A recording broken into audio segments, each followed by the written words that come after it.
मसला हम यहाँ पे या बचपन से हमने देखा है कि हर किसी बुक में अगर 7th में लाइट है, 8th में लाइट है, 9th में अगर लाइट है, तो वहां पे लिखा होता है कि light travels in straight line. ये कंप्लीटली ट्रू नहीं है।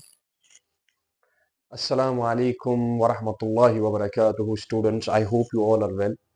So last time we discussed about the light introduction. हमने उसका इंट्रोडक्शन किया था कि मैंने थोड़ा सा बताया था कि लाइट किसे कहते हैं, लिंग्विस्टिकली किसको कहते हैं, इडियोमेटिकली किसको कहते हैं। और उसके बाद हमने थोड़ा सा डिस्कस किया था कि इलेक्ट्रोमैग्नेटिक रेडिएशन क्या होता है। और उसके बाद फिर हमने हल्का सा वो डिस्कस किया था कि वेवलेंथ क्या होता है, फ्रीक्वेंसी क्या होता है, और हमारे पास इलेक्ट्रोमैग्नेटिक रेडिएशन में कौन कौन सा स्पेक्ट्रम, उस स्पेक्ट्रम में कौन कौन सी रेडिएशन है। मगर एट द एंड मैंने फिर कहा था कि हमें खाली पढ़ना है क्या, हमें खाली पढ़ना है लाइट, माना यहां पे विजिबल लाइट है, ठीक है। लाइट यहाँ पे इलेक्ट्रोमैग्नेटिक रेडिएशन वो वाली है जो विजिबल लाइट में है। और मैंने उस टाइम कहा था कि इसकी वेवलेंथ कहां से कहां तक है, 4000 एंगस्ट्रॉम से लेकर 7000 एंगस्ट्रॉम के बीच में, ठीक है। क्योंकि हमने स्पेक्ट्रम को डिवाइड किया था किस बुनियाद पे, हमने स्पेक्ट्रम को डिवाइड किया था वेवलेंथ की बुनियाद पे या फ्रीक्वेंसी की बुनियाद पे, ठीक है। शाबाश। तो अब हमारा जो आज टॉपिक है वो है कैरेक्टरिस्टिक्स ऑफ लाइट, ठीक है। आज हम काफी नई चीजें सीखने वाले हैं और मुझे लगता है कि आप लोग मत शौक हो जाओगे, क्योंकि बचपन से जो हमने पढ़ा है अब आप देखोगे कि it begins to change now, ठीक है। जो सबसे पहला कैरेक्टरिस्टिक बच्चे को पढ़ाया जाता है वो पढ़ाया जाता है कि light travels in a straight line, light travels in a straight line. क्या होगा कि अगर मैं आप लोगों को बताऊंगा ये बात कंप्लीटली ट्रू नहीं है, ये बात कंप्लीटली ट्रू नहीं है, ठीक है। यहां पे हमें जो चैप्टर है इसमें हमें रिफ्लेक्शन और रिफ्रैक्शन पढ़ना है।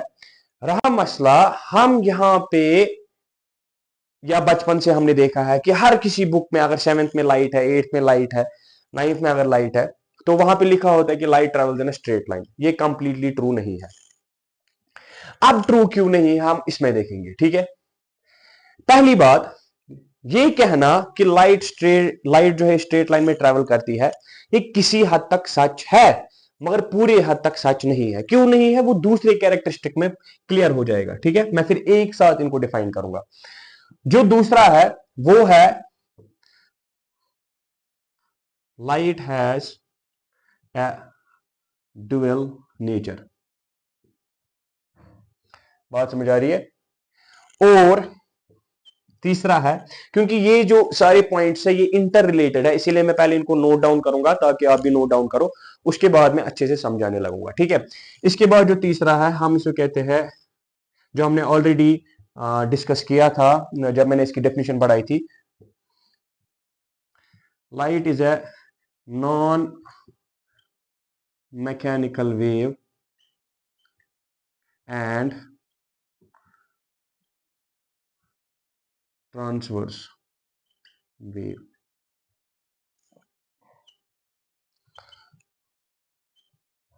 Speed of light is 3 into 10 raised power 8 in vacuum। शाबाश। मैं शुरू करता हूं यहां से, क्योंकि ये मैंने ऑलरेडी समझाया हुआ है, इसमें रिकैप भी हो जाएगा और हम ये अच्छे से समझेंगे भी, ठीक है। मैं कहता हूं कि light is a non mechanical wave. Non mechanical wave क्या हुआ? नॉन मैकेनिकल वेव की वो टाइप है जहां पे इस चीज को ट्रैवल करने के लिए मीडियम की जरूरत पड़ती, यानी जो लाइट है इसको एक जगह से दूसरी जगह जाने में मीडियम की जरूरत नहीं पड़ती है। इस बरकस हमने साउंड में पढ़ा था कि अगर हमारे पास साउंड है, हम अगर दुनिया के बाहर निकले, अगर मैं बात करूंगा आप मेरी बात सुन पाओगे नहीं। उसकी वजह क्या है? क्योंकि लाइट ट्रैवल करती है, इसको मतलब इस अमिस गस मुंजिम आसन, ठीक है। युस अमिस एक जाय पे तुलनाय पास ऑन करना वातना बेकि जाय, ठीक है। यह पान पकनस लायक। बात समझ आ रही है? एग्जैक्टली, यह पान पकनस लायक। अत बरकस लाइट अमिस मुंजिम योर सुन जरूरत, अमिस मजबागन कस जरूरत कह अमिस पास ऑन करना अत क्या वजह अमिस क्या मीडियम जरूरत इसको क्यों नहीं होती है मीडियम की जरूरत उसकी जो मेन वजह यह है कि यह है इलेक्ट्रोमैग्नेटिक रेडिएशन। ये इसको अपना इलेक्ट्रिक फील्ड होता है, अपना मैग्नेटिक फील्ड होता है जो इसको मदद करता है ट्रेवल करने में एक जगह से दूसरी जगह तक। ठीक है, वो हम इंशाअल्लाह ताला 11 12 में हमारे पास वेव थ्योरी आती है, उसमें हम अच्छे से देखेंगे कि वो इलेक्ट्रिक फील्ड कैसे होता है, मैग्नेटिक फील्ड की डायरेक्शन में होता है। बात समझ आ रही है? बट इस टाइम के लिए हमने पढ़ा है परसों कि इलेक्ट्रोमैग्नेटिक रेडिएशन है, इसको अपना इलेक्ट्रिक फील्ड होता है, अपना मैग्नेटिक फील्ड होता है। बात समझ आ रही है? शाबाश। इसीलिए इसको मीडियम की जरूरत पड़ती, और जिस वेव को मीडियम की जरूरत नहीं पड़ती है उसको नॉन मैकेनिकल वेव कहते हैं। बात समझ आ रही है? अच्छा, अब दूसरा जो टॉपिक है वो हो गया, इसको हम कहते हैं ट्रांसवर्स वेव भी। ट्रांसवर्स वेव क्या हो गया? ये चलने के एतबार से है, चलने के एतबार से ये सरफेस के साथ 90 डिग्री बनाता है, यानी इसकी जो मूवमेंट होती है वो इस तरीके से होती है। आप अगर देखोगे ट्रांसवर्स वेव की अगर मुझे एग्जांपल देनी होगी इन सिंपलर फॉर्म, पानी में हम क्या डाल रहे हैं? पत्थर कंकर डाल रहे हैं। ठीक है, पानी को क्या हो रहा है? वो वेव जनरेट कर रहा है। ठीक है, अगर ये इसकी ओरिजिनल जगह थी, अब इसके बाद जो इसकी मूवमेंट है वो प्लेन से जिस मीडियम में ये ट्रैवल कर रही है उससे 90 डिग्री है। क्या है? फॉर एग्जाम्पल, इससे अच्छी एग्जाम्पल दूंगा, आजकल हर कोई जिम जा रहा है, तो रोप में एक एक्सरसाइज आती है जिसमें आप उसको अप एंड डाउन कर रहे हो। ठीक है, यानी जो ये मीडियम है इसके साथ ये किस तरह मूव कर रहा है? Up and down, that means ये 90 डिग्री बना रहा है, और इस लाइट की मूवमेंट ऐसी ही होती है। बात समझ आ रही है? यानी ये सरफेस के साथ 90 डिग्री का एंगल बनाती है। बात समझ आ रही है? शाबाश। यहां पे इसके पास अपना इलेक्ट्रिक फील्ड होता है, मैग्नेटिक फील्ड होता है, और ये ट्रांसवर्स वेव है, यानी इसकी जो मूवमेंट है ये सरफेस के साथ 90 डिग्री बनाता है, यानी ये ट्रेवल करता है अप एंड डाउन करके। ठीक है, बात समझ आ रही है? शाबाश। आई होप कि यू ऑल अंडरस्टूड। इसके बाद जो स्पीड होती है लाइट की वो होती है 3 इंटू 10 रेज पावर 8। ठीक है, ये स्टैंडर्ड फॉर्म में है, दैट मींस इसमें मैं कितने जीरो लगाऊंगा? 8 जीरो लगाऊंगा। ठीक है, हो जाएगा 1 2 3 4 5 6 7 एंड 8। बात समझ आ रही है? हाँ, तो अगर अब हम इसकी गिनती करेंगे, ये हो जाएगा 1 10 100, उसके बाद आ जाएगा 1000, उसके बाद आ जाएगा यहाँ पे 10,000, उसके बाद आ जाएगा ये लाख, फिर आ जाएगा 10 लाख, फिर आ जाएगा करोड़, फिर आ जाएगा 10 करोड़। बात समझ आ रही है? दैट मीन्स 1 10 100 1000 10,000, एक मिनट में गलत तो नहीं चला? हाँ, 10,000 लाख 10 लाख करोड़ एंड देन 10 करोड़। ठीक है, इतनी इसकी स्पीड होती है, मगर मैं यहाँ पे ऐसा यूनिट डालना भूल गया, इट इज मीटर पर सेकेंड, यानी एक सेकंड में कितने मीटर्स कवर करती है? 30 करोड़ मीटर ये करती है एक सेकंड में कवर, इतना तेज होती है ये। ठीक है, शाबाश। आई होप कि ये समझ आया होगा, ये समझ आया होगा। इसके बाद अब इन दोनों पे बात करते हैं। ठीक है, लाइट के डुअल नेचर है, यानी लाइट का है एक पार्टिकल नेचर, ये क्या मतलब होता है ये समझते हैं, और होता है वेव नेचर। ठीक है, ये दो नेचर दिखाता है, या किस तरह दिखाता है, क्या दिखाता है, ये मैं अभी बताऊंगा। उसी से हम समझेंगे कि लाइट क्या सच में स्ट्रेट ट्रेवल करती है कि नहीं। शाबाश।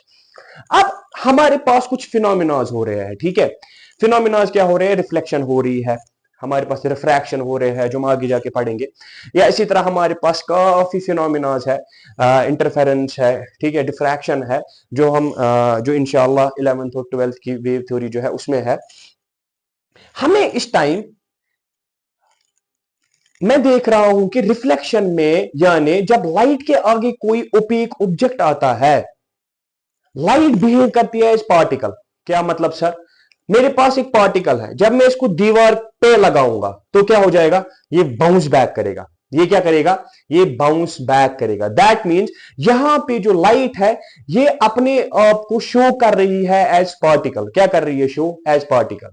मगर डिफ्रैक्शन एक फिनोमिना है, इंटरफेरेंस एक फिनोमिना है, जो हम हर 11 12 में डिस्कस करेंगे। यहां पे बस इतना याद रखो, ये ऐसे फिनोमिनाज है जो लाइट को, जहां पे लाइट अपने आप को वेव की शक्ल में एक्सप्रेस कर पाती है। ठीक है, मेरे कहने का मतलब क्या है? फॉर एग्जाम्पल, लाइट जो है ये एक दूसरे के ऊपर ओवरलैप कर रही है, पार्टिकल का ये नेचर है ही नहीं।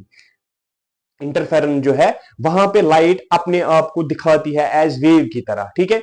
ये वाला जो पोर्शन है वेव थ्योरी आप लोगों को 11th-12th में है, ये इंशाल्लाह हम उधर पढ़ेंगे। यहां पे हमें इसको ट्रीट करना है एज पार्टिकल। दैट मींस जो लाइट है ये हमें दो नेचर दिखाता है फिनोमिनाज में, ठीक है। यानी जो ये फिनोमिनाज दिखाता है हमारे एनवायरमेंट में, वो कहीं पे बिहेव एज पार्टिकल करता है और कहीं पे बिहेव करता है एज वेव।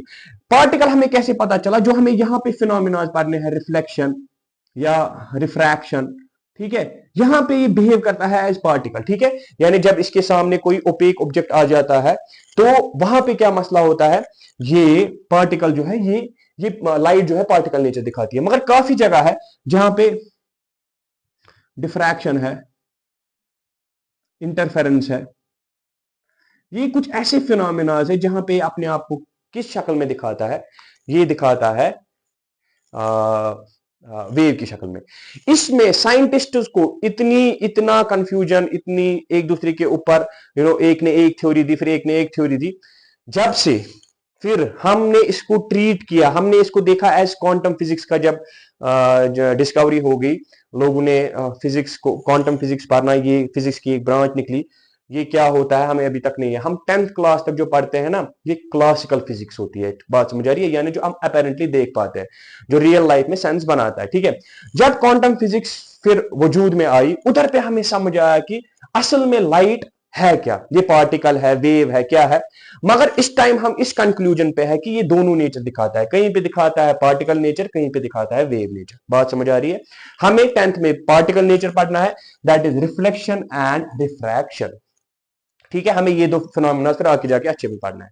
अब यही तो मसला है, वेव जो है वो पानी की लहर आती है, वो एक ही डायरेक्शन में स्ट्रेट लाइन में चलती है। नहीं, ये वेव की प्रॉपर्टी नहीं है, वेव स्ट्रेट लाइन में नहीं चलती है।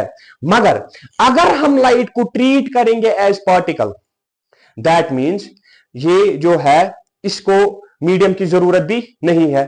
बात समझ आ रही है? यानी और इसका जो वेट है वो भी नहीं है, यानी ग्रेविटेशनल पुल इस पे काम करेगा। गो अगर हमारे पास पार्टिकल है, जो यहां पे लाइट को अगर हम पार्टिकल एज ट्रीट करेंगे, उनको फोटॉन्स कहते हैं। उन पार्टिकल को क्या कहते हैं? उनको फोटॉन्स कहते हैं। बात समझ आ रही है? Exactly, I hope you all got it. तो रहा मसला, अब हम अगर लाइट को ट्रीट करेंगे एज पार्टिकल तो सही है, ये स्ट्रेट चलेगा। क्यों चलेगा स्ट्रेट? क्योंकि इसमें जो ये फोटॉन्स होते हैं इनका मास नहीं होता है। ये सीधी सी बात है, मास नहीं है तो ग्रेविटी इन पे एक्शन नहीं करेगी, यानी ये डिविएट नहीं होंगे। इसी तरह इनमें मीडियम की जरूरत नहीं होती है, यानी इनको मीडियम के साथ कुछ नहीं है। ये इनको अपना इलेक्ट्रिक फील्ड होता है, इसीलिए हम कहते हैं कि लाइट स्ट्रेट ट्रेवल करती है।